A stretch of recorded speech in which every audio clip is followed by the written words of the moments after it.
Eh, Intinya adalah bagaimana equilibrium terjadi berdasarkan kepada pendekatannya yang dilakukan oleh Alfred Marshall gitu ya. Developed by Alfred Marshall pada abad ke-19. Oke, saya kira yang menjadi topik utama itu adalah complete analysis of demand and supply and demand mechanism. Oke, dan kemudian ini diterapkan di single market ya. Oke. Ya, ini kalau yang buku ini ada terjemahannya ya. Dari dulu karena ini standar yang banyak dipakai di seluruh dunia, di Indonesia udah ada translate-nya, tapi saya tidak tahu sejauh mana translate-nya mengikuti perkembangan buku aslinya. Nah, saya menggunakan buku e-book-nya saja yang gampang gitu ya, apalagi ini online, saya tidak bisa menunjukkan sesuatu kecuali kalau punya filenya gitu kan. Dan e-book-nya seperti saya sampaikan ya didapat dari open source gitu ya, yang kemudian ya mungkin melanggar property right, tapi untuk kepentingan pembelajaran saya kira apa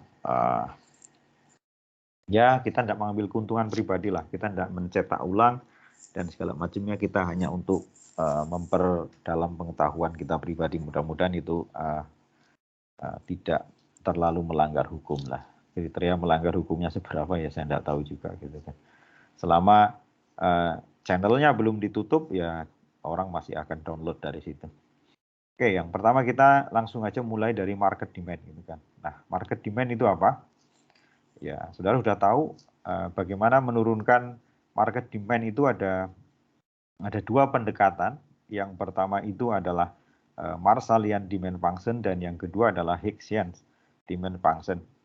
Jadi ini kalau dalam bahasa yang simple, yang biasa saudara pelajari dengan menggunakan fungsi utility, preference, utility, dan kemudian ada budget line. Nah, itu adalah biasanya diasumsikan salah satu harganya berubah gitu kan, sehingga menggunakan penurunan seperti itu yaitu Marshallian demand function, dia itu maximizing utility gitu kan. Nah, itu basisnya adalah income effect, dan kemudian kalau Hicksian itu adalah minimizing cost ya, istilahnya minimizing budget constraint subject to utility function. Nah, itu menggunakan substitution effect, itu akan ketemu yang namanya Hicksian. Oke, apakah saya perlu ingatkan atau tidak? Ya nanti saya bisa ingatkan lah itu. Sekarang kita bicara mengenai Marshallian demand function dulu, gitu kan. Nah, ini adalah barang yang diminta. Barang yang diminta itu adalah fungsi dari quantity of X demanded gitu ya. Barang X yang diminta fungsi dari secara matematik bisa digambarkan X sebagai fungsi harga barang X, harga barang Y, dan income. Tentu ada variabel yang lain, tapi untuk simplicity ini yang di cover dalam persamaan ini. Nah, kemudian ini adalah individual market demand function. Ini katakan individual Marshallian demand function. Pribadi, nah individu kalau disigmakan, dijumlahkan, akan menjadi market gitu ya, atau agregat. Nah, agregatnya individu itu menjadi market demand. Nah, maka notasinya itu akan secara matematik bisa digunakan subscribe I. Nah, I itu 1 sampai ke N.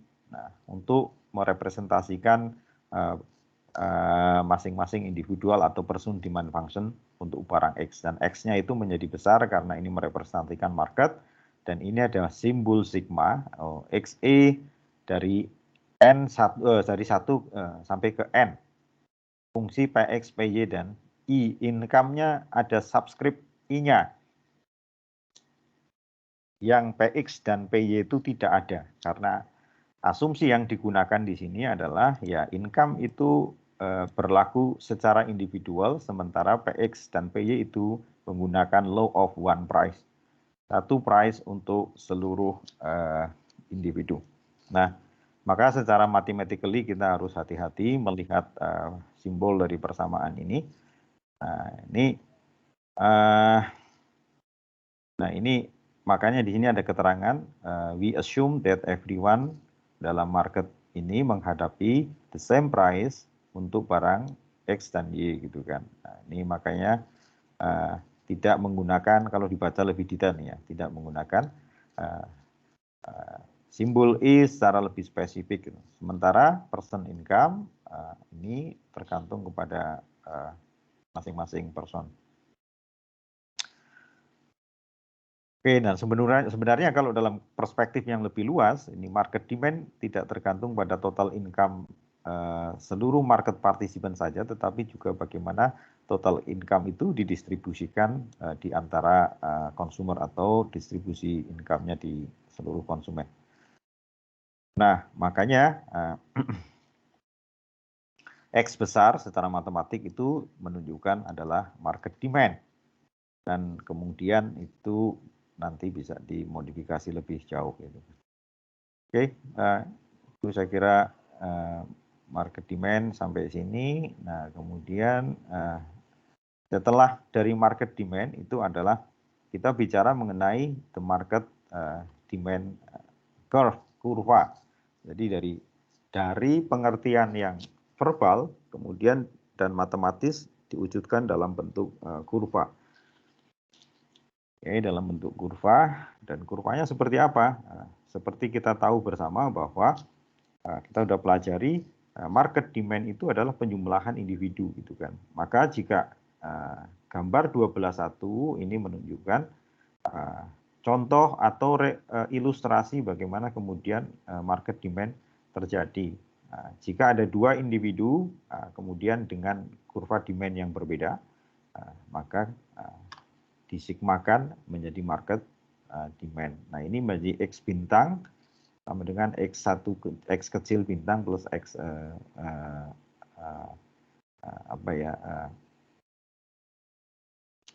X2 bintang. Nah, ini dan kemudian di sini dikatakan the point PX bintang dan X bintang adalah salah satu titik ini pada market demand curve untuk market demand curve X. Nah, ini perlakuannya itu sama untuk titik-titik yang lain di dalam kurva ini. Ini menjadi penjumlahan horizontal gitu kan. Sehingga secara konseptual ada verbal, matematik dan kemudian grafik gitu kan. Nah, ini penting untuk kemudian kita belajar secara konsep gitu ya. Secara konsep bahwa teori ini diturunkan ya secara kronologis gitu atau pengertian ini secara kronologis gitu kan. Mulai dari definisi verbal, kemudian model matematik dan juga model grafis gitu kan. Nah, sebenarnya kalau yang advance itu lebih banyak matematikanya gitu kan. Grafiknya itu lebih untuk memudahkan kita membaca kira-kira seperti apa bentuknya. Ini disatakan gambar 12.1. Oke, jadi saya jam 10 ya.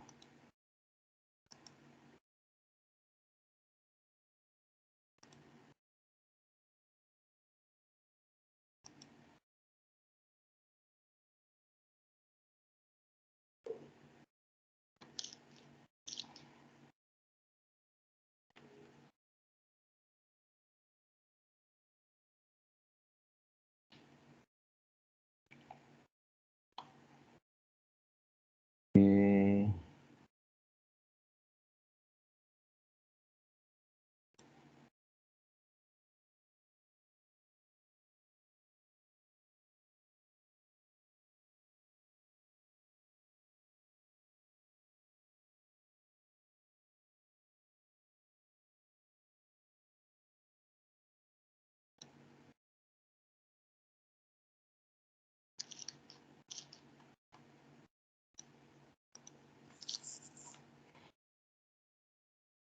Oke, jadi demand saya ingatkan ada dua.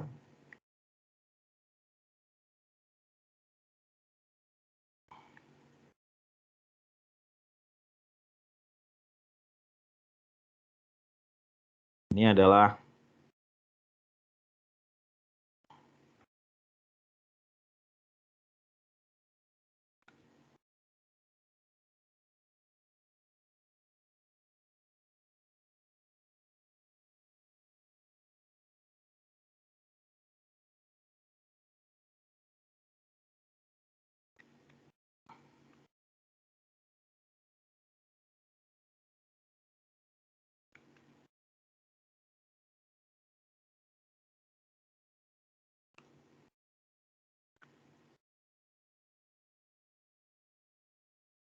ini adalah prinsip dasar dari kurva demand. Sorry.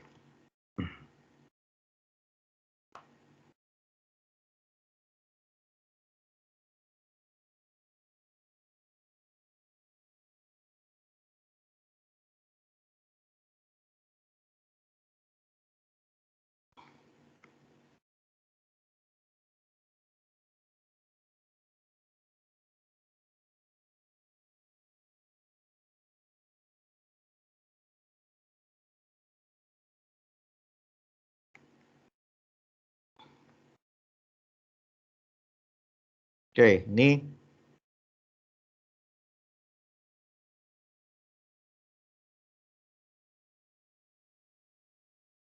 kalau barang X, harga barang X itu turun, maka secara relatif kita bisa membeli X lebih banyak gitu. Ini BL1, ini BL2. Nah, saat di sini kita kan punya titik di sini. Nah, PX1 dan kemudian karena perubahan harganya turun, lebih murah toh. Ini kita punya PX2. Maka kalau kita ini X1, ini X2 dan ini adalah DX. Nah, ini Marshallian demand function. Nah, kemudian kalau ini gambarnya tidak terlalu baik sih ya. Nah, ini kalau ini digeser ke sini kurvanya.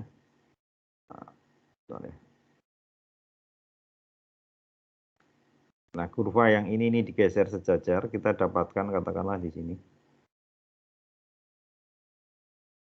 Nah, nyenggolnya di sinilah. Ini.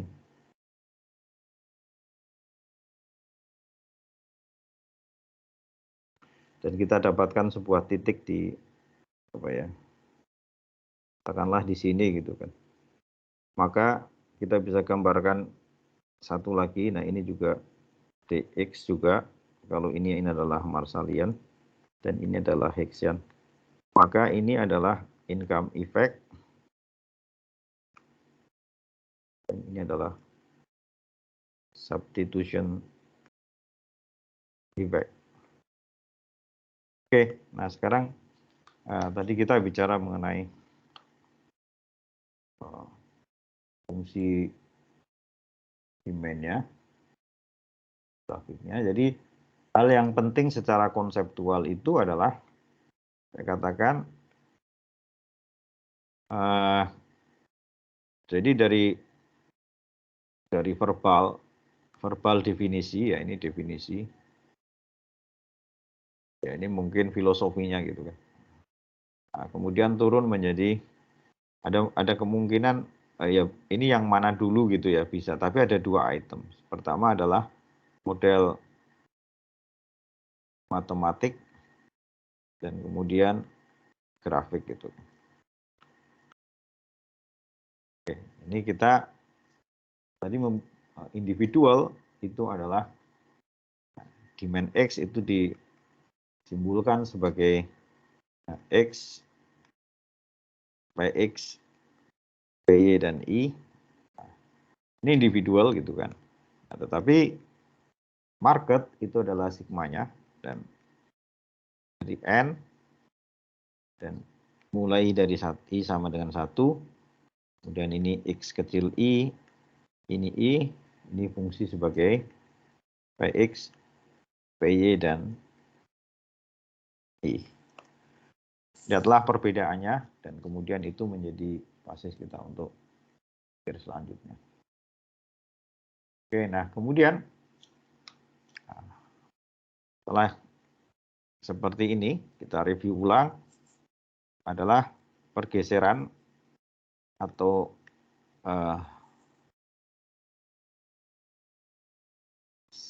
shift di market demand.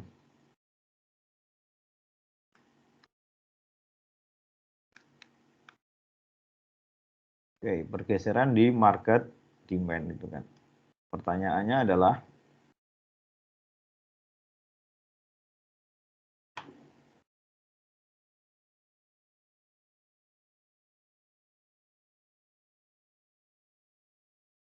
apa yang menyebabkan market demand itu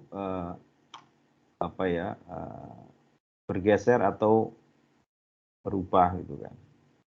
Nah, kemudian secara umum kita sudah pelajari di mikro 1 ya, jadi kalau kita memiliki persamaan seperti ini tadi, yang ini gitu ya, maka kalau ini adalah mungkin diformulasikan dalam bentuk atau Qx atau Dx atau Qx dan ini adalah Px, Py dan kemudian katakanlah I ya, ini secara umum gitu ya. Nah, dan seterusnya, maka ini secara kesepakatan ada dua, perubahan pada kuantiti atau perubahan pada demand gitu kan. Nah, menghasilkan konsep di mana kemudian perubahan pada kuantiti itu adalah perubahan di kurvanya ini P ini adalah X, nah, ini P1, P1, P2, I2. Ini terjadi ketika apa? Jadi dari sini, ini terjadi ketika yang berubah itu adalah Px. Nah, ini yang disebut sebagai perubahan dari Q. Nah, perubahan pada demand seperti apa? Perubahan pada demand itu lebih kepada faktor non Px gitu ya. Ini kan non Px seperti kita pelajari. Jadi perubahan demand itu adalah bergeser baik ke sana maupun ke sini. Ini D, maka ini D1 mungkin ini adalah D2. Nah, kapan itu terjadi? Nah, terjadi ketika non Px itu berubah. Jadi kita akan lihat matematikanya. Ini seperti itu konsep yang pernah kita pelajari dan di sini sebenarnya kita melihat secara lebih dalam gitu ya. Oke. Dan kemudian asumsinya apa? Asumsinya adalah barang normal, normal goods ya. Kita sejauh ini bicara mengenai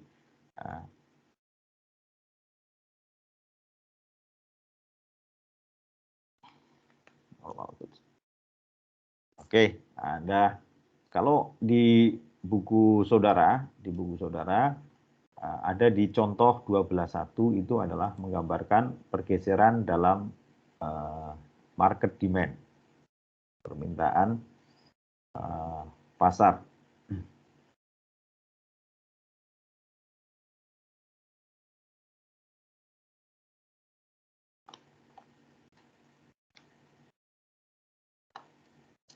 Oke, saya bisa stop dulu ini.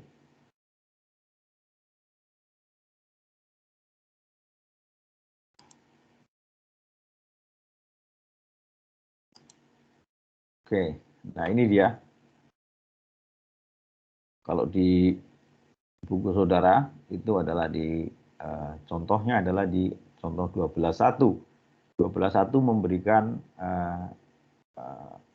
persamaan yang komplit untuk beberapa variabel yang digunakan gitu kan. Nah, ini contohnya di situ adalah permintaan untuk orange yang diukur dalam dosen ya, kok dosen per years, dan kemudian barang substitusinya itu adalah grapefruit yang PY, PX dan PY, dan tanda harga untuk barang yang lain itu bisa plus dan minus sesuai dengan sifatnya gitu kan. Nah, kalau plus itu berarti barang X dan Y itu adalah substitusi, dan kemudian jika minus itu adalah komplementer. Seperti saudara udah pernah pelajari. Oke, maka kalau kita lihat contoh 12.1,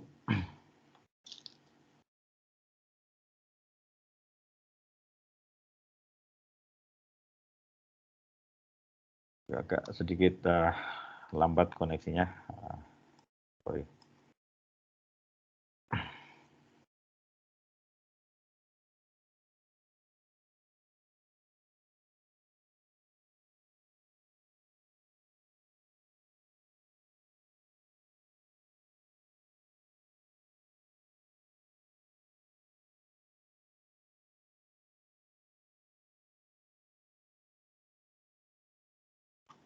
Oke, jadi shift in market demand gitu ya.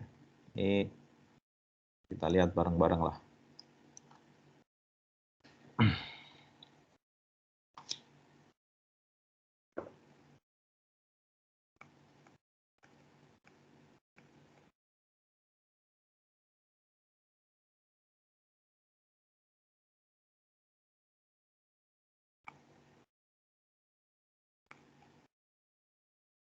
Oke, nah ini itu disebutkan sebagai simbolnya adalah X1 itu adalah untuk orange ya, 10 minus 2 PX. Mestinya ini kecil hurufnya ya, 0,1 individu 1 plus 0,5 PY.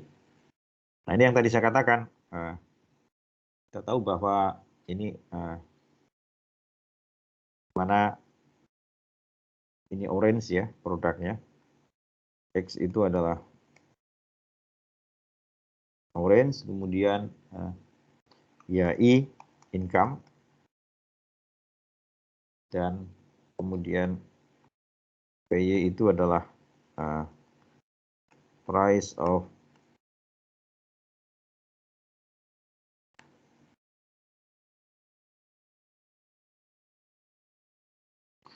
oke, dan kemudian individual 2 itu adalah samanya adalah I2 sama dengan 17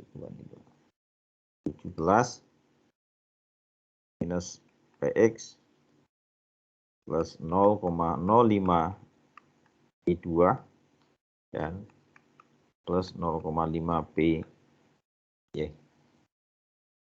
Sama.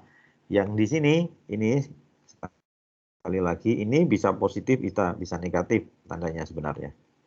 Di sini kebetulan positif karena memang karena itu barang substitusi. Substitusinya dari orange itu adalah grapefruit. Jadi artinya ketika PY naik, nah ketika PY-nya naik, harganya naik, demand dari X itu justru naik gitu.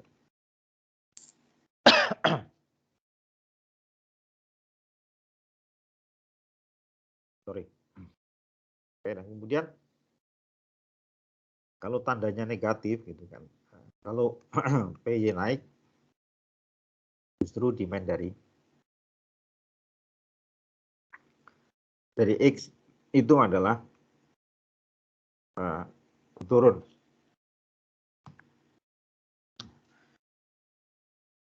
Berarti itu adalah barang komplementer. sorry sedikit. Oke, ini mengingatkan saja tanda di belakang itu memiliki makna.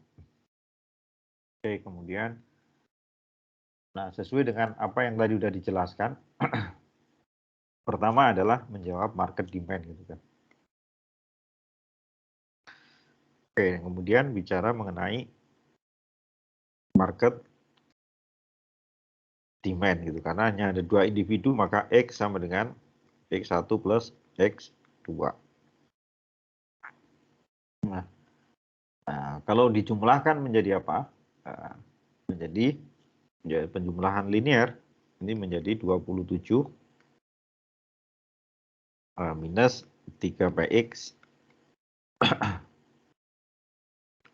plus 0,1 I1 plus 0,05 I2 dan plus PY.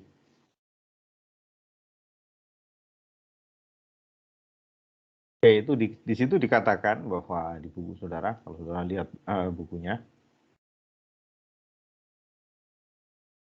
bahwa koefisien untuk harga orange itu merepresentasikan penjumlahan dari koefisien tiap individu yang ada dalam market. Dalam konteks ini adalah individu 1 dan individu 2 gitu kan.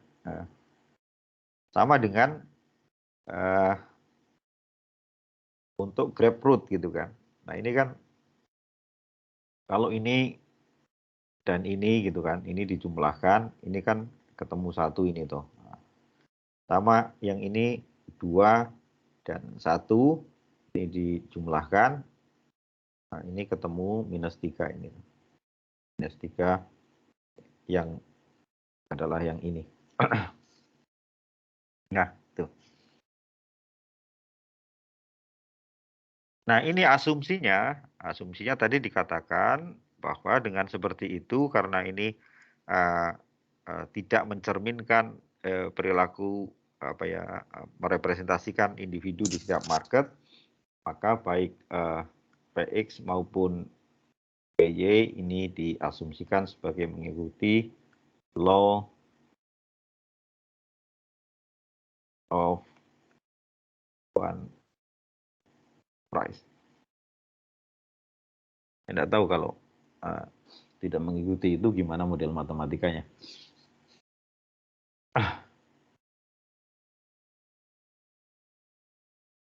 Nah, tetapi karena individual have different mempunyai perbedaan koefisien untuk income-nya, maka demand function tergantung pada each person income gitu ya, masing-masing individu gitu kan. Nah, sekarang asumsikan bahwa untuk menggambar persamaan ini di situ adalah persamaan 12,5, saudara. Nah, maka kemudian kita harus memiliki data untuk masing-masing indikator tadi.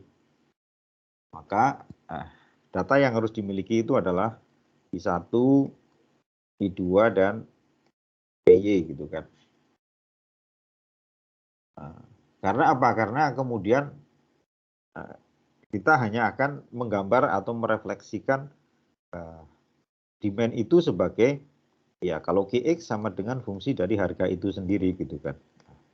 Ini karena problem dimensi saya kira, dan kemudian secara model secara komputer pasti akan bisa digambarkan yang lain-lain, digambarkan dengan sempurna gitu. Hanya two-dimensional relationship between X and PX gitu kan.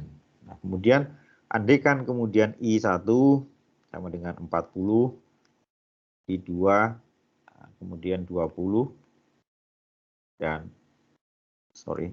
PY sama dengan 4, maka bagaimanakah dimensi barang X? Ya, dimensi barang X itu akan menjadi X sama dengan 27 minus 3PX ini ditambah 0,1 kali 40 ditambah 0,05 kali 20 dan ditambah 4. Nah, ketemu sama dengan 27 minus 3PX plus 4 plus 1 plus 4. Maka at the end menjadi 36 minus PX. Ini adalah dimen untuk barang X. Simple linear demand curve. Apakah ada yang tidak linear? Ada. Complicated, dan saudara menggunakan kalkulus ya untuk menghitung lebih lanjut gitu kan. Nah, saya juga tidak tahu. Oke, kemudian itu adalah barang X gitu kan. Nah, pertanyaannya sekarang, kalau ini digambarkan seperti apa? Gambar demand-nya gitu kan. Nah, gambar ini kalau digambarkan, ya kalau ini PX, ini X, kira-kira seperti apa ya? 26 minus X. Saudara bisa membuat schedule sendiri gitu kan. Maksimum, ya ini gampang aja.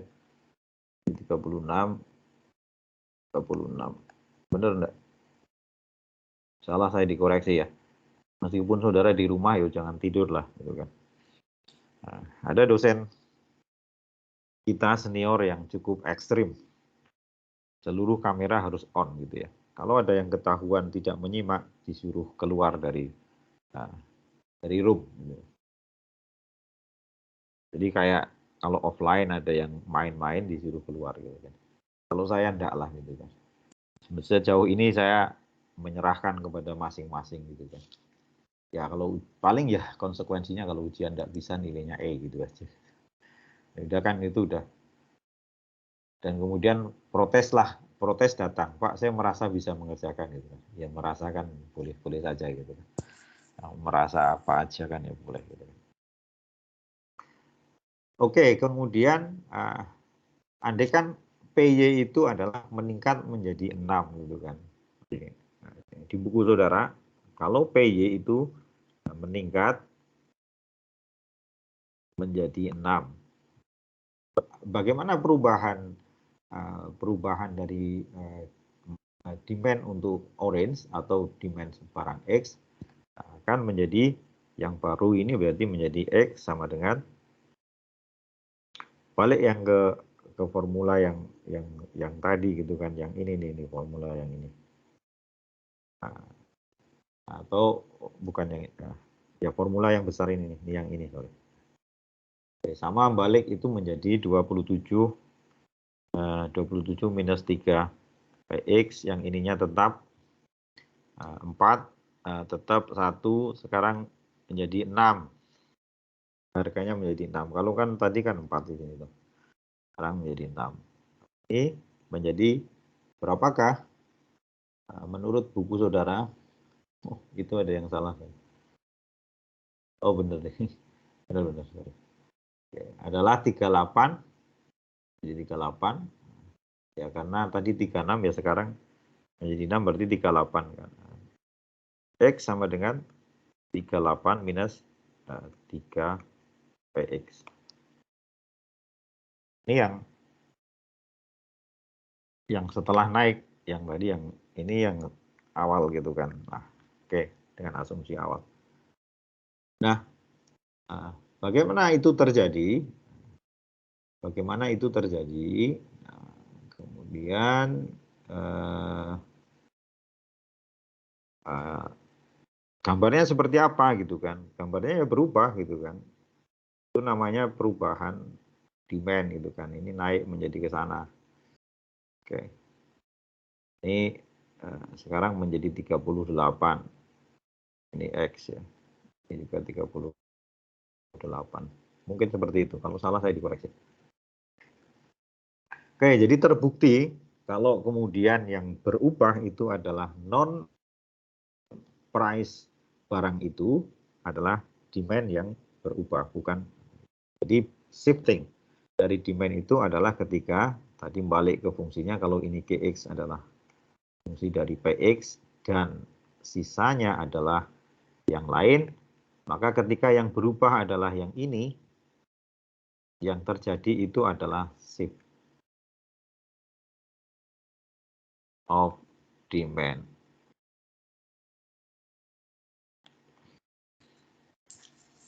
Wah, cepet banget waktunya.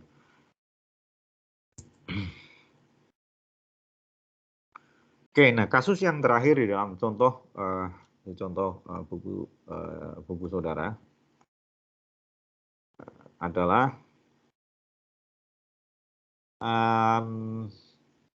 jika adalah pajak pendapatan 10 an income tax that takes $10,000 from individual 1 ditransfer kepada individual 2 gitu kan. Apa yang terjadi? Jadi ada pajak pendapatan atau income tax yang besarnya adalah 10, itu di situ $1,000 lah ya. Untuk individu 1 ditransfer kepada individu 2 gitu kan.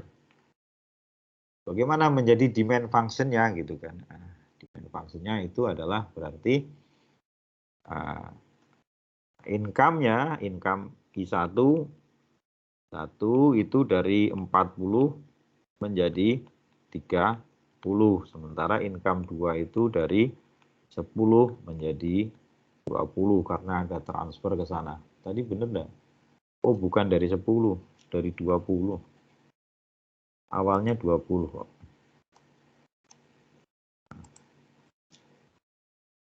Dari 20 menjadi 30 gitu kan. Benar enggak? Kalau salah ya saya dikoreksi. Oke, maka menjadi seperti apakah? Menjadi X sama seperti tadi, balik ke persamaan awalnya, minus 3 PX.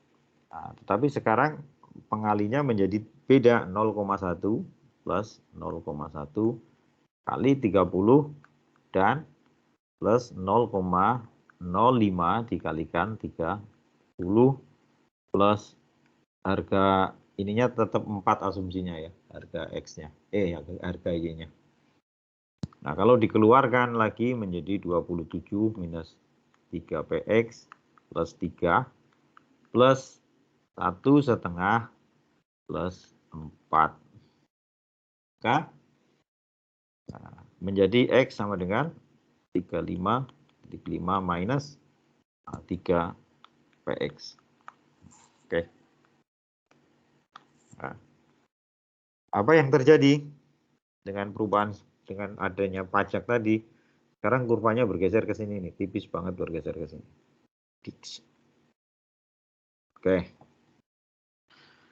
Nah, ini hanya mengilustrasikan saja gitu kan, mengilustrasikan bahwa secara matematik ya seperti itu gitu kan polanya, dan bahwa demand itu akan menjadi bisa menjadi sangat panjang. Saudara kan sudah belajar ekonometrika atau at least ekonometrika 1 lah. At least ekonometrika 1 sehingga saudara bisa menjadi seperti ini kan.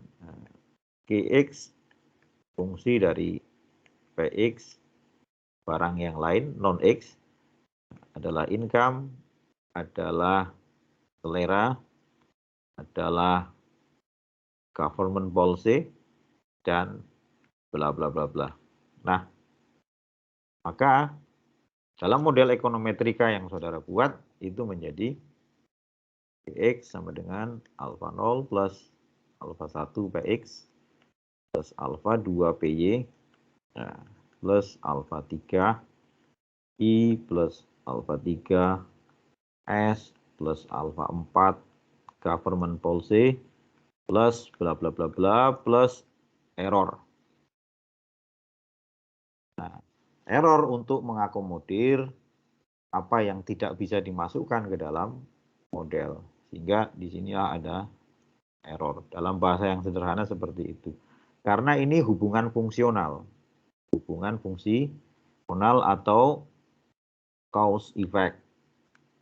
Bukan identitas. Ini beda ketika saudara memiliki persamaan Y sama dengan C plus I plus G plus X minus M. Ini identitas, identity. Saudara tidak bisa menambahkan error di sini. Karena tidak ada theoretically ya GDP itu seperti itu gitu kan. Nah, apakah ini akan menjadi cross section apakah time series ataukah panel? Ya terserah simbolnya di situ. Nah, kalau simbolnya itu menjadi cuma I yaitu cross atau nah kalau T saja time series, kalau I dan T itu berarti adalah longitudinal atau panel. Oke, nah maka ya ini modelnya seperti ini. Ini bisa diestimasi dengan teknik ekonometrika yang sudah saudara pelajari. Tapi ya more or less itu seperti itu.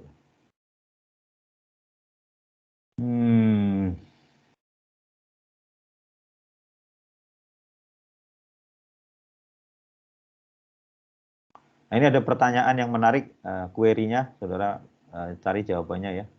Kapan kemudian kita bisa menjumlahkan I1 dan I2 atau membuat koefisien yang berbeda untuk PY, tidak satu gitu kan.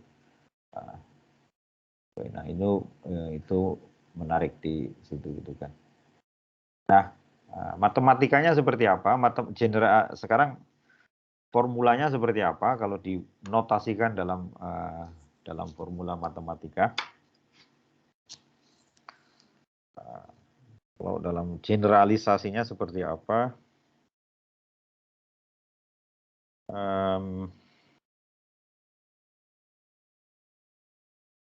Sebentar ya, sambil ngecek.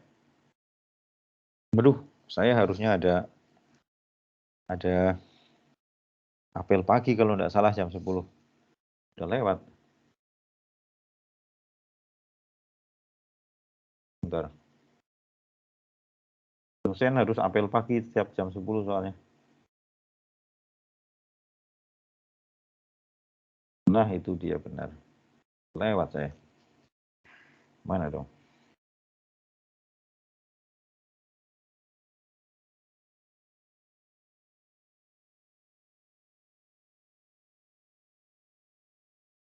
Bentar, sorry.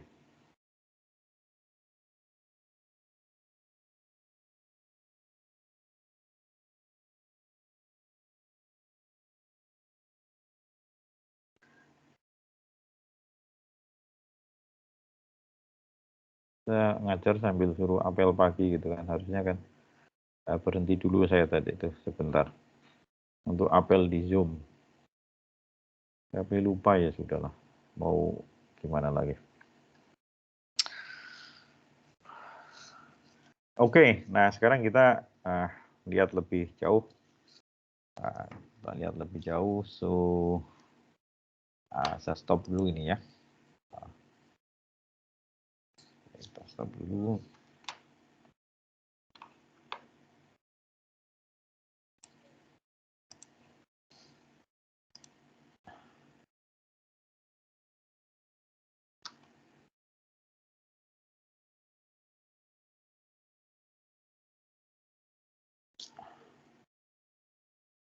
Saya stop sebentar ya. Saya cek dulu.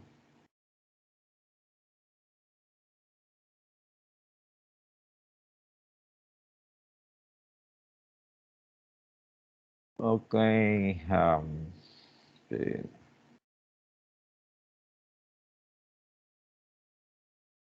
bentar ya, sorry.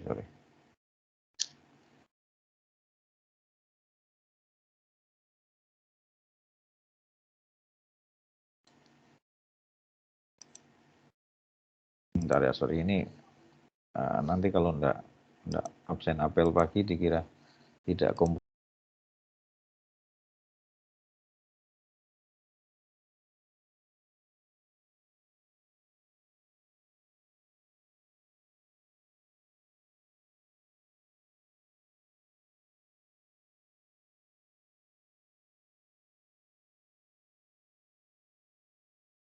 Oke, well kita lanjutkan. Oke, dan kemudian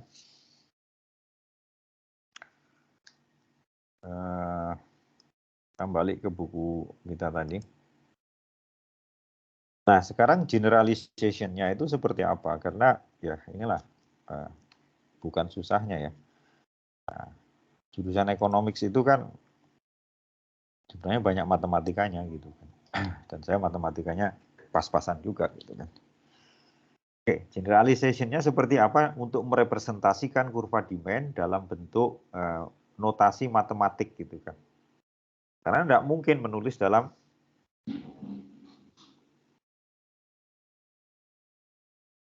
notasi yang sangat panjang gitu kan. Nah, maka sorry agak tidak enak tenggorokan saya.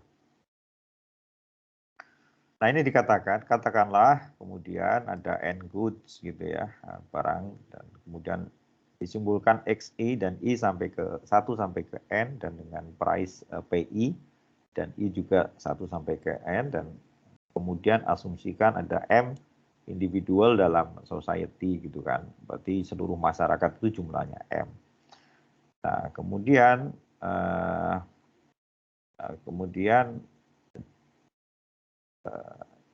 J, kurva individual demand ke J, ya ini J, ada JTH di situ adalah urutan untuk barang I dari 1 ke dan seterusnya, itu tergantung will depends on all price and on IJ gitu ya, tergantung price-nya dan pendapatan masing-masing individu. Nah, ini maka kemudian bisa diformulasikan menjadi seperti ini. Oke, di mana I itu adalah I 1 sampai ke N dan J itu adalah 1 sampai ke M gitu kan. Karena ada M individual gitu, sehingga J-nya itu merepresentasikan satunya sampai ke M, I-nya itu 1 sampai ke N gitu. Berapakah ya nobody knows gitu kan, itu coding matematik gitu kan. Nah, ya gampangannya gitu ya, the market demand for a particular goods I adalah the sum of each individual for barang tersebut gitu kan. Nah, ini kalau diformulasikan seperti ini.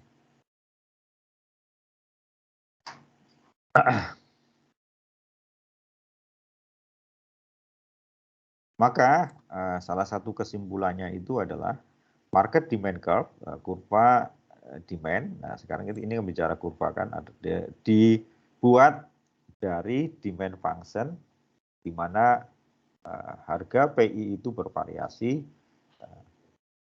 macam-macam harganya, mungkin 1 sampai N gitu kan, dengan menganggap while, di sini while holding all other determinants of X itu konstan gitu kan. Oke.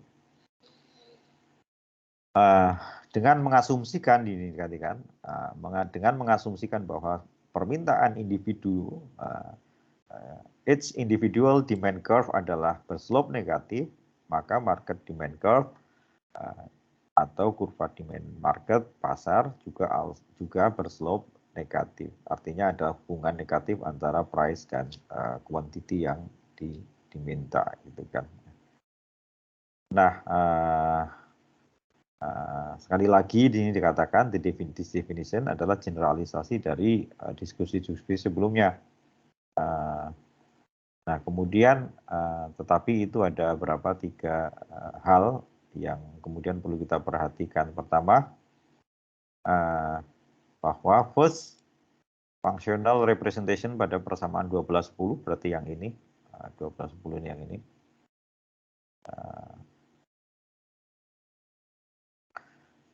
jelas menunjukkan bahwa demand untuk X depends not only, tergantung bukan hanya pada harga barang ini pada PI,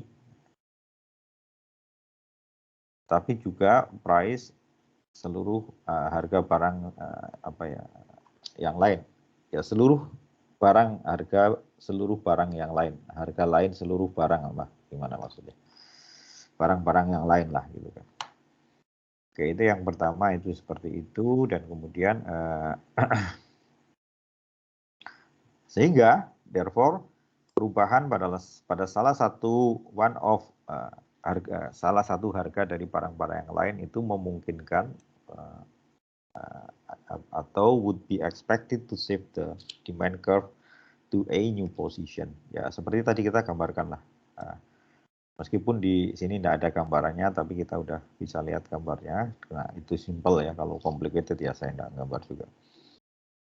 Oke, dan kedua, yang penting di sini adalah the functional notation indicates, mengindikasikan bahwa demand untuk X itu depend on entire distribution of individual income gitu kan. Jadi ya sebagai konsekuensi dari banyaknya individu gitu ya, ya automatically individual income itu secara keseluruhan berpengaruh terhadap demand.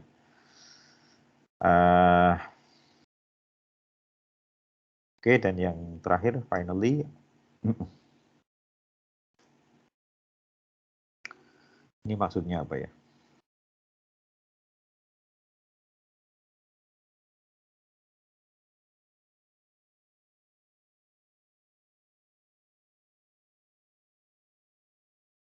Oke, ini terkait dengan bagaimana kita harus menyebutkan meskipun sudah diberikan notasi, tetapi preferensi tetap kita harus perlu sebutkan. If preference, jika preferensi itu preferensi itu tidak jika preferensi itu berubah, so would individual and market demand function. Artinya apa? Artinya market demand curve can clearly be shifted by adanya perubahan preferensi, meskipun tidak dinyatakan di dalam model yang tadi ada di atas. Nah, tadi kita masukkan juga di orek-orekan yang saya buat itu ada preferensi atau selera. Nah, tapi selera itu kan mengukurnya tidak mudah gitu ya, karena selera itu bisa jadi order sifatnya gitu kan, nilainya lebih tinggi atau lebih rendah gitu kan. Nah, tidak seperti yang lain gitu. Tetapi kalau dalam penelitian empirik ya, maksudnya saudara melakukan penelitian ya it's okay, itu bisa diukur dengan berbagai macam pendekatan gitu kan. Ada cara untuk mengukur selera sehingga bisa dikuantifikasi menjadi model. Apakah akan dikuantifikasi ataukah akan direpresentasikan dengan dummy variabel, itu bisa saja. Katakanlah saudara menggunakan kemudian 1 untuk selera tinggi dan 0 untuk selera yang lain gitu, atau sebaliknya. Ini kan oke, simplified notification. Bentar ya, ada message kayaknya ya. Message-nya apa ya? Message-nya yang paling banyak itu biasanya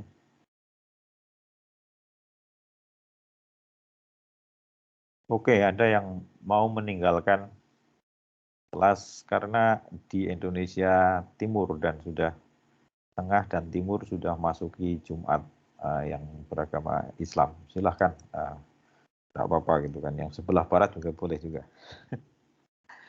Nah, kita tidak tahu kok. Kalau saya sih santai gitu kan.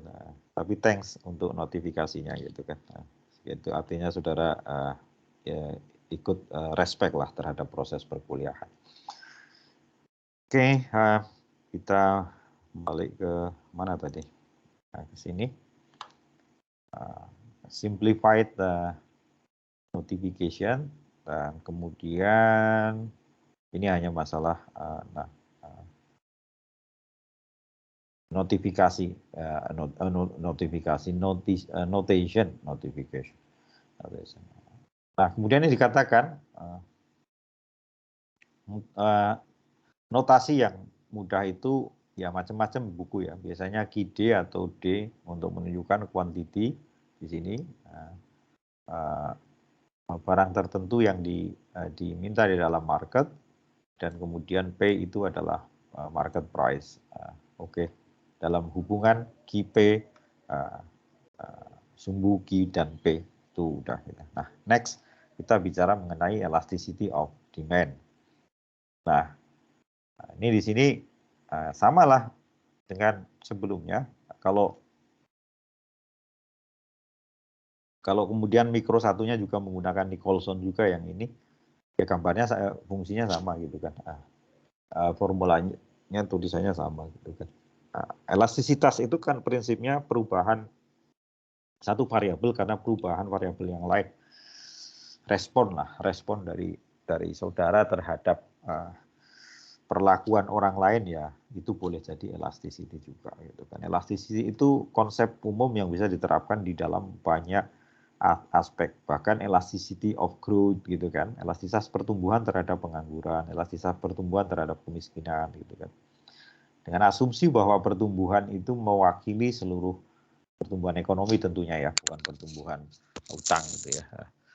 Dengan asumsi bahwa pertumbuhan ekonomi itu mewakili seluruh kegiatan perekonomian, ya dengan prinsip spillover maupun trickle down effect atau yang lain gitu kan, mestinya itu akan mengurangi atau berdampak positif, artinya mengurangi hal-hal yang negatif, pengangguran turun, kemiskinan turun, dan yang lain-lain. Dan dalam konteks ini, elasticity of market demands itu ada 3. Yang pertama price elasticity of market demand, ya ini elastisitas demand gitu ya. ED simbolnya E kecil D reverse to P gitu ya. Nah, harganya barang sendiri adalah perubahan dari quantity yang diminta karena perubahan delta Q dibagi Q dibagi apa ya? Delta ini delta Q, ini D di sini simbolnya. Delta D perubahan kuantitas yang diminta karena adanya perubahan harga. Nah, kalau dibolak-balik itu menjadi do D do P kali P per QD.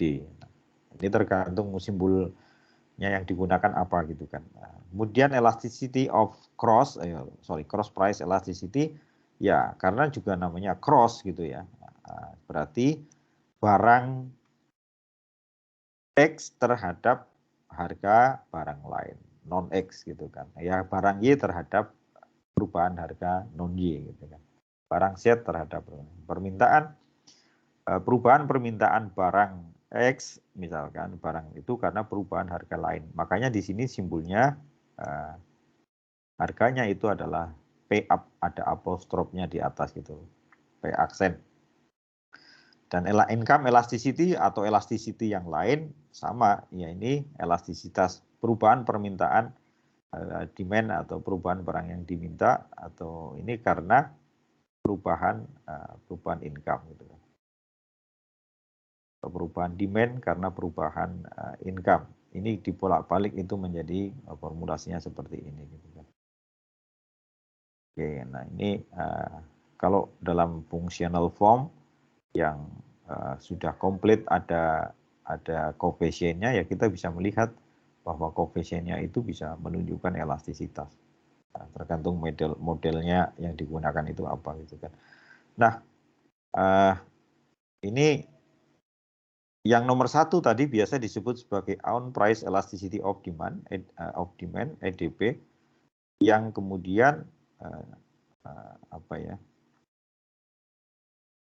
Ini mempunyai peranan yang penting atau peranan yang besar dalam analisis komparatif statik antara supply dan demand. Nah, ini sudah dibahas di chapter 5 ya sebenarnya. Dan kemudian karakteristik dari market demand adalah elastis itu kalau nilainya lebih kecil dari -1 atau dalam absolut lebih besar 1. Dan inelastik itu ya di antara 0 dan 1, di mana unitary itu adalah sama dengan 1.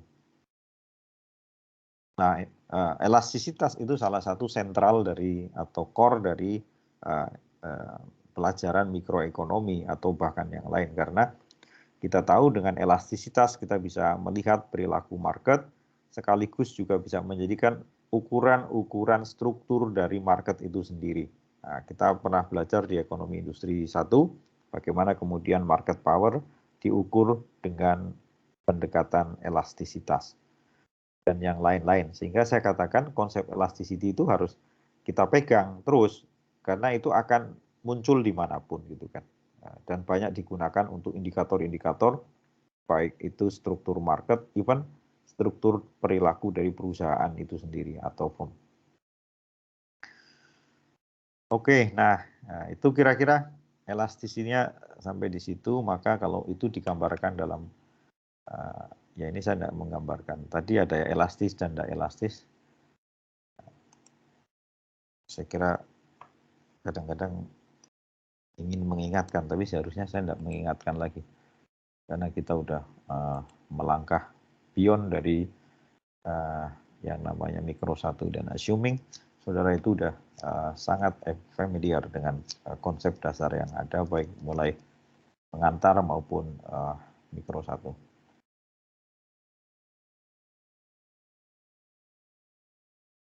Oke, tapi ini agak sedikit lambat.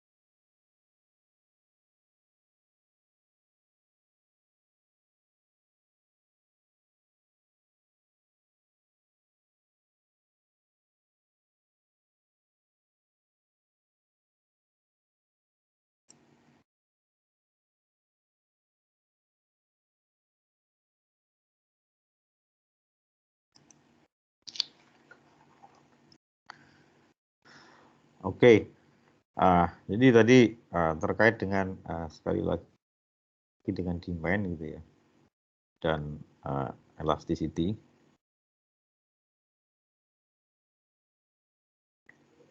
Ya, memang prinsip dasarnya itu kan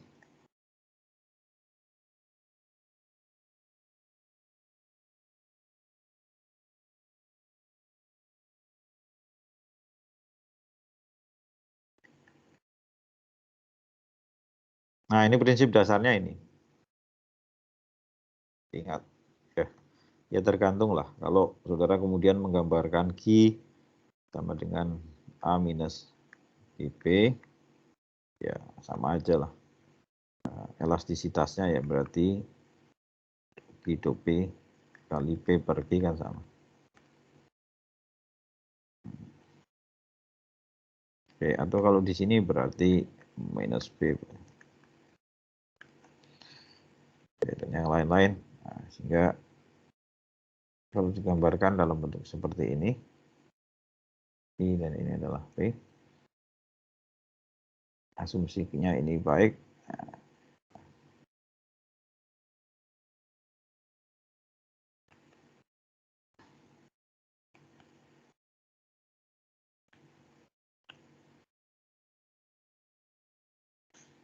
Oke, D1 dan P.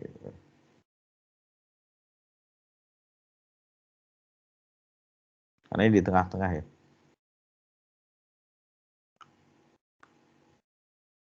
Udah pernah kita pelajari itu loh.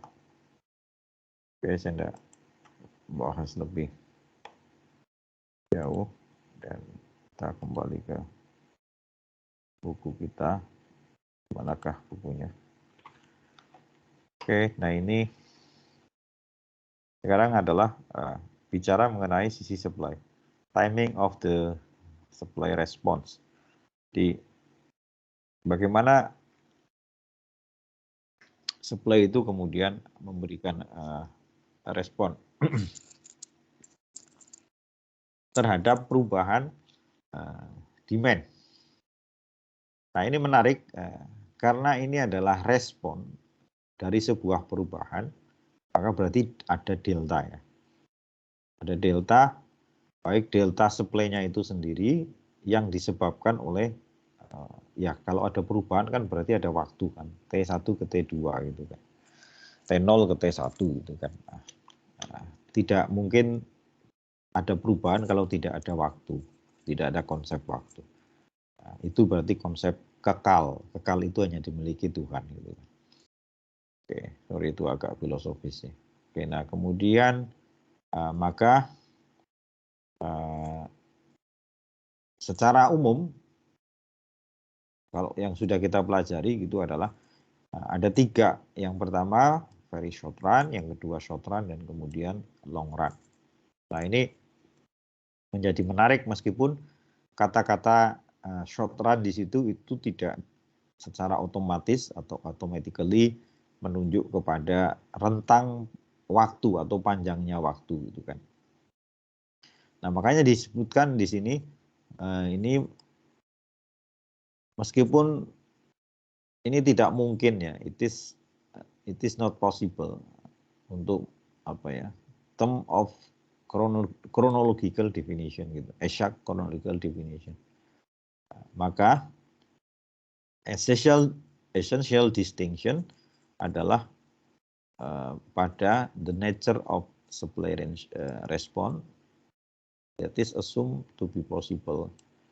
Nah, dikatakan di very short run itu adalah tidak ada perubahan dalam, there is no supply response itu kan. Ketika ada demand berubah, very short run. Karena apa? Karena tidak ada waktu bagi produsen untuk melakukan adjustment dalam proses produksi. Sehingga quantity yang disupply itu tidak berubah, doesn't respond to change in demand. Kemudian short run, dikatakan yang kedua existing firm may change the quantity they are supplying. Oke, bisa jadi perusahaan itu mengubah kuantitas yang ditawarkan, tetapi tidak ada perusahaan baru yang sampai masuk ke dalam market. Itu terminologinya. Karena apa? Karena ketika ada perubahan demand, nah tentu kan ada perubahan harga logikanya ya. Ini kan market demand ya. Nah, market demand harganya naik, tentu itu akan menarik pelaku baru. Harga naik berarti kan menciptakan positif profit ya, kalau digambarkan dalam bentuk kurvanya. Nah, kemudian dalam jangka panjang, asumsi jangka panjang di sini adalah new firm bisa masuk ke dalam industri dan memungkinkan untuk memproduksi apa ya atau menghasilkan supply respon yang fleksibel. Nah ini yang konteks jangka pendek, jangka panjang dalam dan jangka sangat pendek dan sangat panjang di dalam pembahasan ini gitu kan. Sehingga jangan dikaitkan dengan perspektif saudara belajar perencanaan, ada RKP, rencana kerja pemerintah, RPJMD, rencana pembangunan jangka menengah, dan kemudian RPJMN gitu kan.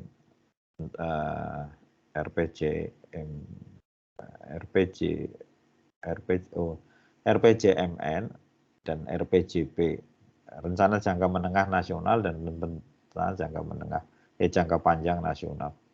Ya kalau di daerah menjadi D belakangnya gitu kan. Nah ini konteksnya sangat terkait dengan production proses. Seperti kita belajar fungsi produksi gitu kan. Ada variabel yang atau input yang dianggap variabel dan kemudian ada yang dianggap atau diperlakukan fix. Oke, dan kemudian bagaimana penjelasannya? Ya sebetulnya ada di buku saudara. Yang pertama adalah very short run, sangat pendek gitu kan. Bahkan berkedip mungkin tidak sempat gitu. Wah itu sangat ekstrim lah, sangat apa ya, hiperbolis. Nah, ini dikatakan in a very short run atau ini or market period there is no supply response. Jadi barang-barang itu already in marketplace must be sold for whatever the market will bear. Jadi apapun yang terjadi di pasar. In this situation, harga dikatakan price acts only as device for rationing demand gitu ya. Harga ya hanya sebagai device itu kan alat ya untuk mengendalikan, untuk membatasi demand. Price will adjust to clear the market quantity that must be sold during the period. Oke, nah gambarannya seperti apa? Kalau dikatakan tidak ada respon dari supply, maka gambarnya seperti di gambar 12.2 gitu kan. Jadi seolah-olah gitu kan di sini kuantitinya itu menjadi fix gitu kan. Kuantitinya menjadi fix, ya supply-nya berarti vertikal. The quantity is fixed dalam jangka pendek. Ini dikatakan price acts only as a device to ration demand, dan kemudian with quantity fixed at the Q star, price P1 kemudian will prevail in the marketplace if jika ya, jadi harganya tetap pada Q bintang dan P1 quantity dan harganya if demand D itu ini dikatakan jika D itu adalah market demand, maka dikatakan at this price individual are willing to consume exactly that quantity of label. Jadi hanya ini yang bisa di ini. Nah, jika demand itu bergerak ke D aksen, the quantity yang market price yang kuantitinya itu tetap the equilibrium market price justru bergerak dari P1 ke P2 gitu kan. Sebagai konsekuensi tidak ada adjustment dalam supply, maka harganya naik sendirian gitu kan. Oke, nah itu kira-kira gambarannya karena memang tidak ada kesempatan untuk melakukan respon terhadap market gitu kan. Nah, kasusnya itu bisa terjadi pada barang-barang seperti apa? Contohnya di sini adalah dikatakan similar analysis would follow for many type of durable goods. Jadi such as antiques,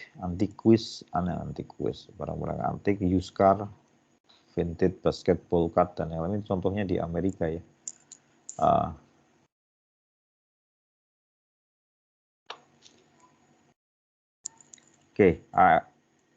Konsep dasarnya adalah sekali lagi saya katakan tidak ada respon dari market gitu ya atas demand yang terjadi gitu kan, perubahan demand.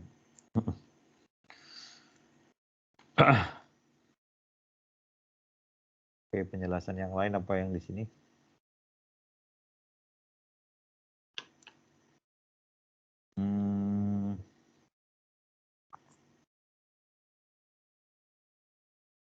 Makanya ada keterangan di sini, the analysis of the very short run is not particularly useful for many market gitu ya.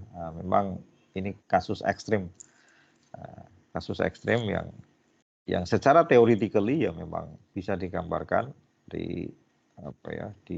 dan ada kasusnya pasti, tetapi ya sekali lagi ini tidak merepresentasikan kasus yang umum gitu kan.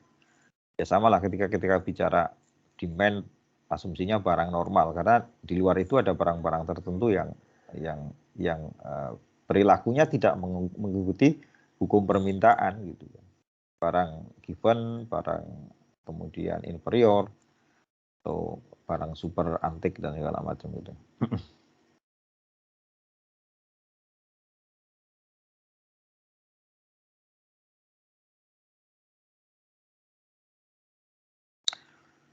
Oke, sementara gitu dan kemudian yang berikutnya adalah short run, jangka pendek, short run price determination. Nah, ini saya kira memang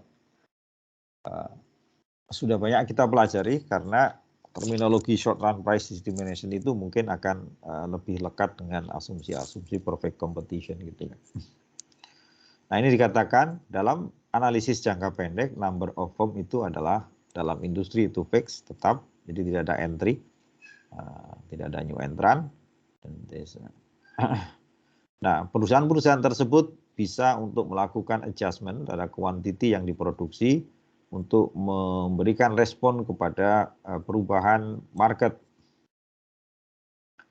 Nah, dia melakukan itu dengan melakukan perubahan pada penggunaan input yang bisa bervariasi dalam jangka pendek. Oke, nah sementara kalau kita kembali kepada teori atau teori produksi, input apa yang bisa diubah dalam jangka pendek itu adalah labor gitu kan. Oke, nah before beginning the analysis, we should perhaps state explicitly the assumption of this perfect competitive model. Nah, karena kita tadi bicara mengenai perfect competition, so ini mengingatkan kembali perfect competitive market itu memiliki beberapa asumsi ya. Di beberapa buku ada jumlah yang berbeda, tetapi intinya yang fundamental itu sama. Yang pertama adalah large number of firm. Setiap perusahaan memproduksi homogeneous product, setiap perusahaan mencoba maximizing profit, ini asumsinya neoklasik. Setiap perusahaan adalah price sticker, artinya tidak bisa mempengaruhi harga market. No effect on market price. Price are assumed to be known by all market participants, sehingga ini tidak ada asymmetric information. Dalam bahasa yang lain adalah information is perfect, karena semuanya mengetahui perilaku marketnya. Jadi tidak ada yang tidak tahu, tidak ada atau no asymmetric information. Transaction are tidak ada biaya transaksi, buyer and seller incur no cost in making exchange. Jadi tidak ada biaya apapun yang timbul akibat perdagangan di antara seller dan buyer. Oke, ini asumsi strict dari perfect competitive. Oke, nah kemudian seperti apa bentuknya? Mungkin beberapa hal kita juga sudah pernah bahas di mata kuliah yang lain, terutama mungkin di industri 1 ya. Short run market supply, prinsipnya itu sama, adalah penjumlahan horizontal dari supply individu-individu yang ada di individu-individu perusahaan ya, bukan individu-individu konsumer gitu kan.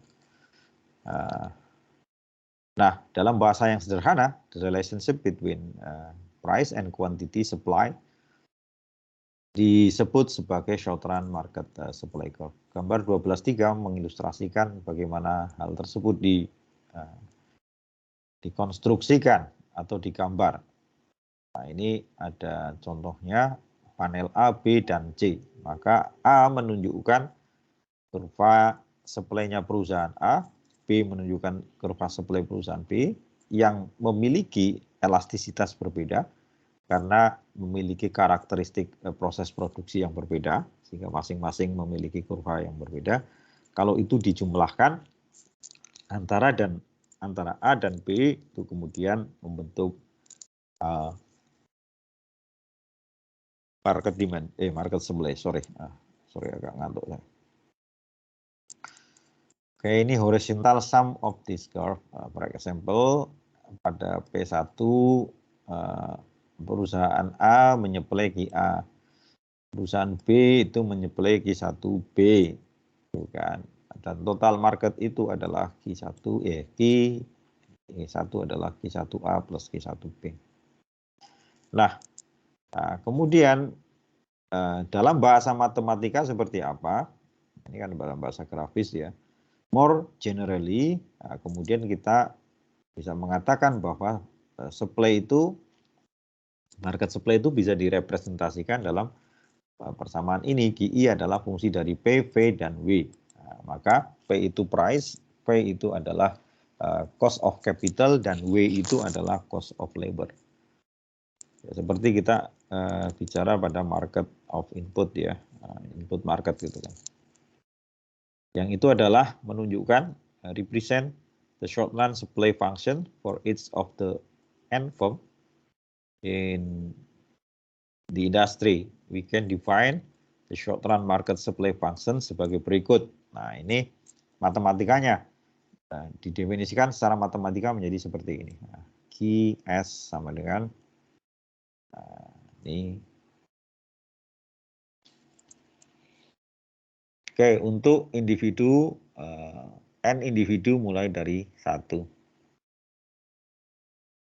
Nah, sama dengan kayak seperti di demand, perlu diperhatikan bahwa perusahaan dalam industri diasumsikan itu menghadapi market yang price market yang sama.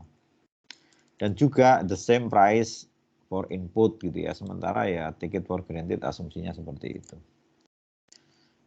Nah, sama dengan kurva demand, short run market supply itu digambar hanya dalam hubungan dua dimensi antara Q dan P dengan menganggap V dan W itu and its underlying technology, firm technology itu konstan. Jadi asumsinya V dan W dan juga teknologinya itu adalah konstan. Artinya apa? Sama dengan fungsi demand tadi, artinya fungsi demand tadi, the notation makes clear that if V, W atau teknologi itu berubah, maka supply itu akan bergeser ke posisi yang baru. Jadi pergeseran jumlah barang yang ditawarkan dan pergeseran penawaran itu memiliki definisi dan prinsip yang sangat mirip dengan kurva demand, dan ini hanya kebalikannya. Satunya dari perspektif produsen untuk supply, dan satunya dari perspektif konsumen untuk demand. Oke, jadi kalau ini digambarkan dalam wah, udah 11.15 ya. Oke, cepat sekali waktunya.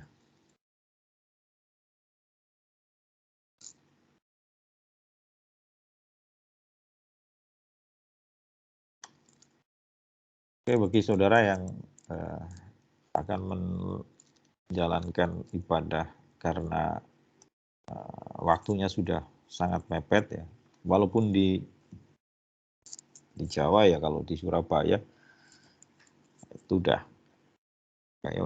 ini, silahkan saja. Tapi kalau yang di Semarang ke sana ya, saya akan mengikuti waktu Semarang karena sekarang posisi saya di Semarang. Oke. Kalau nanti pas ngajar posisinya di tempat yang lain ya saya akan mengikuti tempat di mana saya ajar.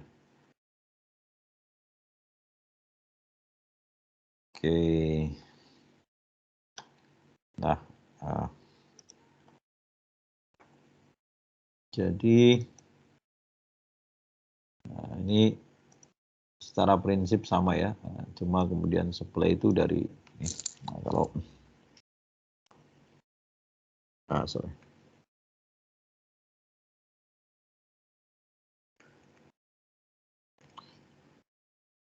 Nah, maka secara umum disimpulkan tadi ini sebagai P, V dan W, kemudian sama dengan S, P, V dan W, untuk totalnya sigma N I mulai 1 di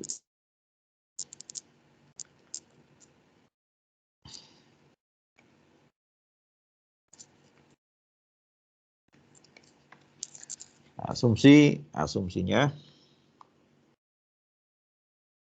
tentu P sama ya. P itu mengikuti law of one price juga untuk consumer, dan kemudian karena W dan W juga ini diasumsikan input market juga sama. yang dihadapi gitu kan. Oke. Ya, bentuknya seperti itu. Maka kalau kita membuat dalam bentuk yang sederhana saja, maka fungsi dari seperti ini P dan W, dan kemudian sebenarnya ada teknologi.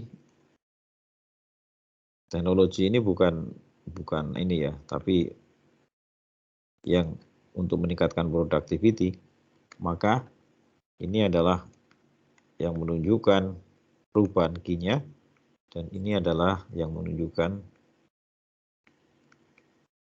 shifting on apa ya, kalau bahasa Inggris saya salah dikoreksi.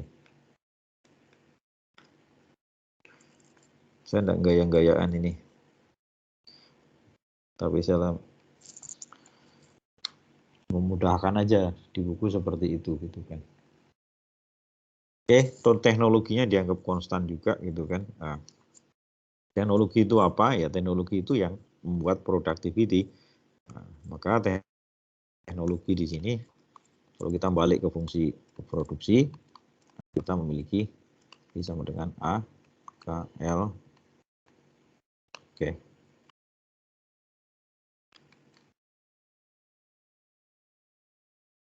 Sesuatu yang menyebabkan produktivitas itu meningkat. Karena kalau dibolak-balik A sama dengan I. Maka dalam bahasa fungsi produksi sudah jangka pendek, kalau ini adalah bukan produksi tapi ini output, ini adalah L, kita punya seperti ini toh, F gitu ya. Maka teknologi itu adalah ini yang disebutkan sebagai teknologi. Pergeseran dari F ke F aksen dengan input yang tetap, katakannya ini adalah L1.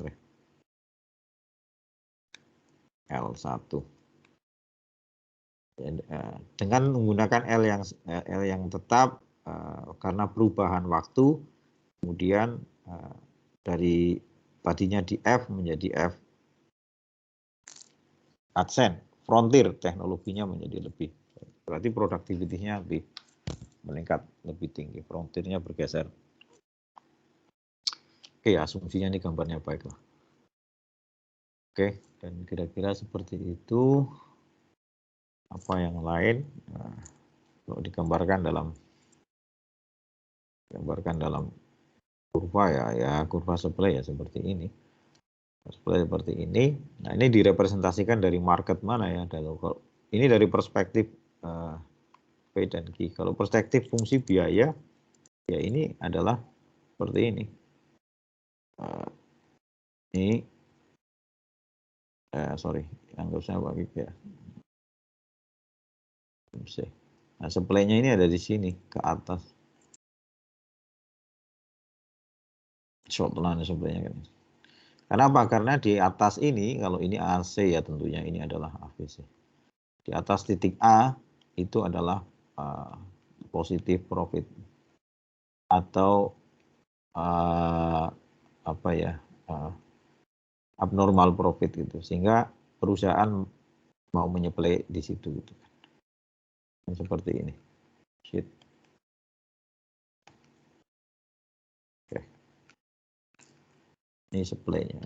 Kurva marginal cost itu biasanya kan S sama dengan disebut sebagai MC dalam jangka pendek.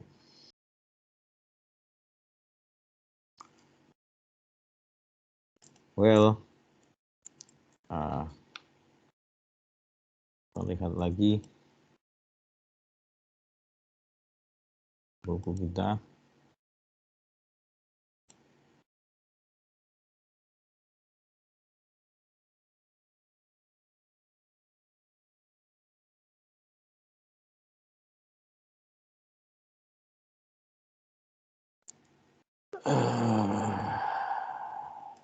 Sebentar ya.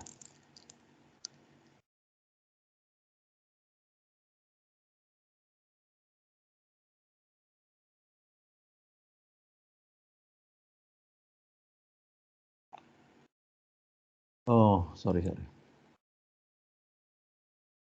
Oke, ini short-run supply elasticity, ya sama prinsipnya. Elastisitas supply itu ya sama dengan elastisitas demand, hanya ini sekarang positif tandanya sebagai konsekuensi karena kurva supply-nya itu hubungannya positif antara yang ditawarkan dengan perubahan harga gitu kan. Nah, sehingga kurvanya itu menjadi elastisitasnya positif gitu kan. Saya kira ini hanya formula aja di situ. Do QS do P dikali P dibagi QS-nya.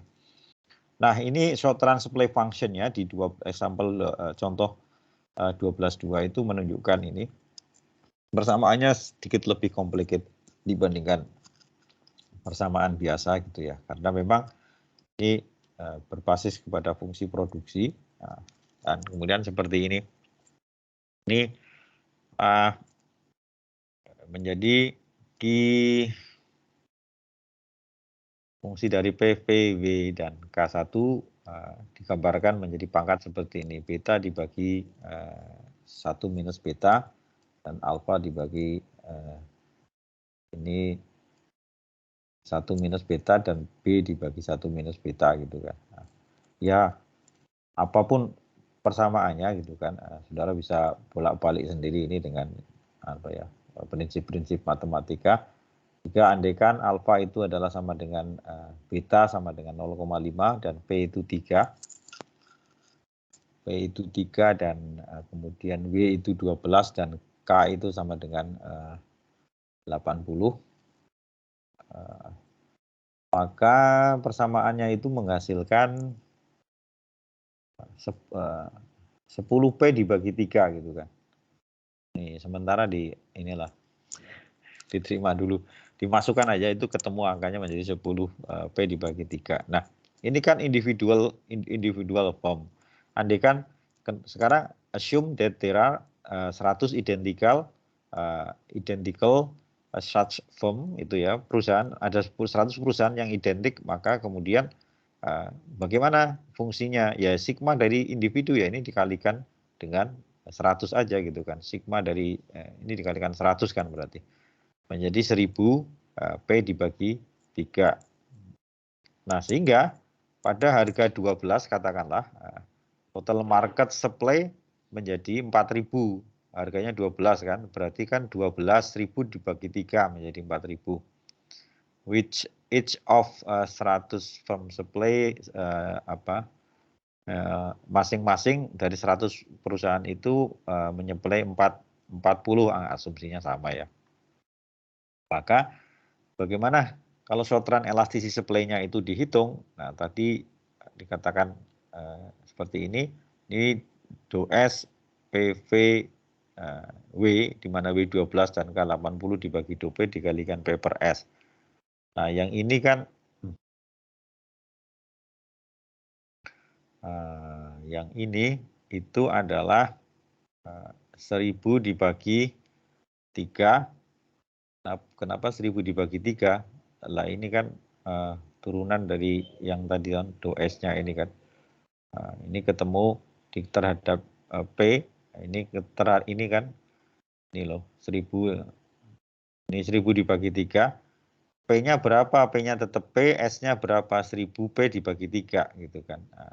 Nah, ini balik ke fungsi aslinya sama dengan 1.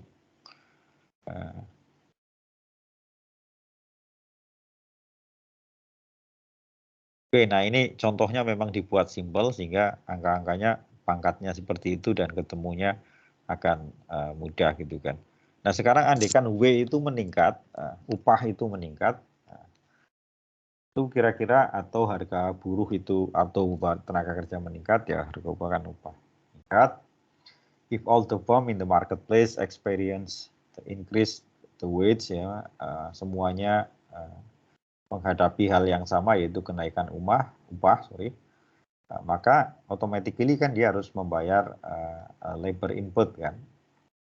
Dalam jangka pendek itu dikatakan kurva supply itu akan bergerak ke new position.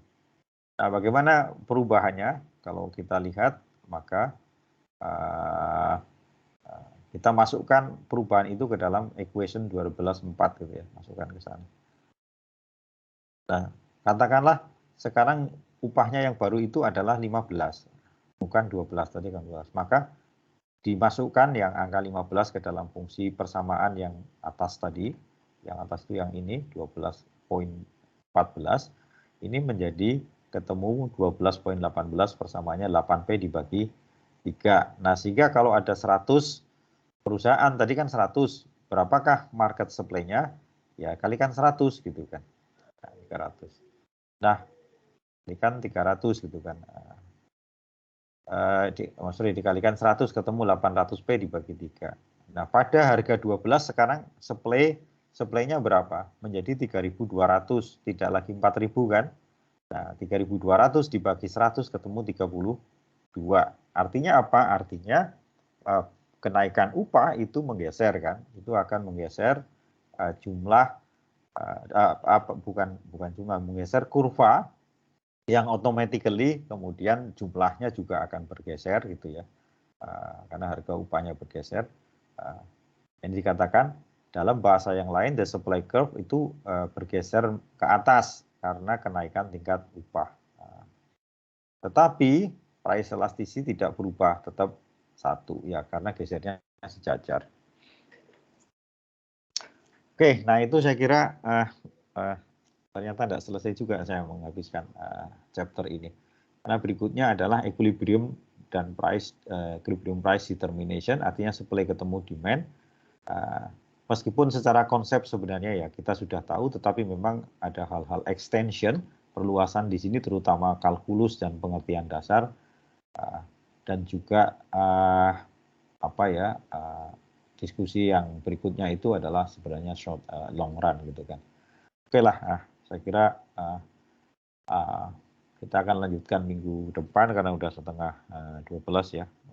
Kita prepare untuk Jumatan yang ada di Jawa Tengah khususnya, dan nanti kita bisa diskusi lebih lanjut gitu. Oke, saya kira itu yang bisa saya sampaikan di pertemuan pertama kita. Ada yang raise hand. Yang raise hand mau tanya soal absen atau soal materi ini? Ya Pak, soal absen Pak. Ya. Tadi terkendala Pak. Saya akan cek dengan absensinya. Adalah 69 dari 70 yang sudah bisa scan QR code. Saya tahu di room chat jumlahnya sudah berkurang banyak karena yang belum adalah Afan, betul? Afan ya, ada? Benar Pak. Benar Pak.